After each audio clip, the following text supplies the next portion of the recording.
Shalom.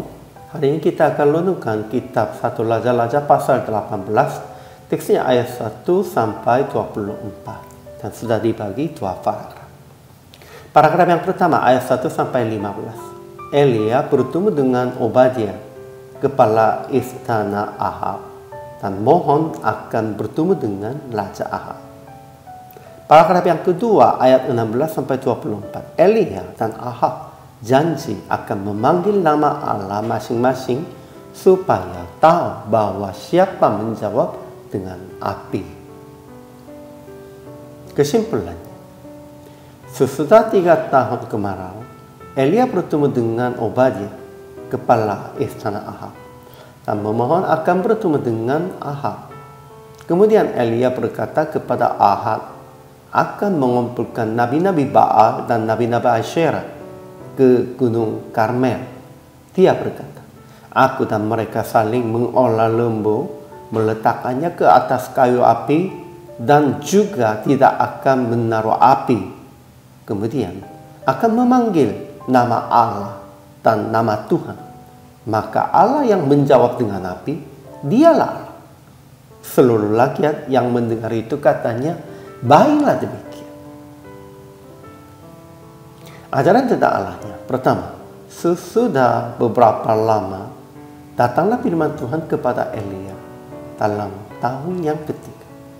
Pergilah, perlihatkanlah dirimu kepada Ahab, sebab aku hendak memberi hujan ke atas muka bumi. Ajaran tentang manusianya. Pertama, sesudah 3 tahun kemarau, Elia bertemu dengan Obadiah, kepala istana Ahab. Dia seorang yang sungguh-sungguh takut akan Tuhan. Jadi, pada waktu Izebel melenyapkan nabi-nabi Tuhan, Obadiah mengambil 100 orang nabi, lalu menyembunyikan mereka 50-50 sekelompok dalam gua dan mengurus makanan dan minuman mereka. Kedua, Ahab yang sedang berjalan untuk mencari air dengan Obadiah bertemu dengan Elia dan berkata kepada Elia, engkaukah itu yang mencelakakan Israel? Namun bukan dia. Sebenarnya itu karena dosa Ahab dan orang Israel. Ketiga, Elia berkata kepada Ahab akan mengumpulkan nabi-nabi Baal dan nabi-nabi Asyera ke Gunung Karmel.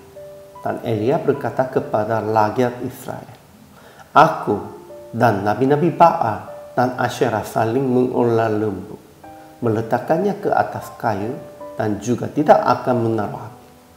Kemudian akan memanggil nama Allah dan nama Tuhan.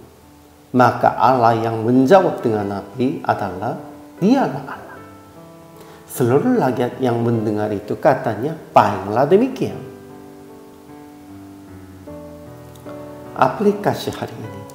Pertama, pada waktu menghadapi keaniayaan secara agamawi, usaha akan memelihara hamba Tuhan dengan kekuatan secukupnya Anda.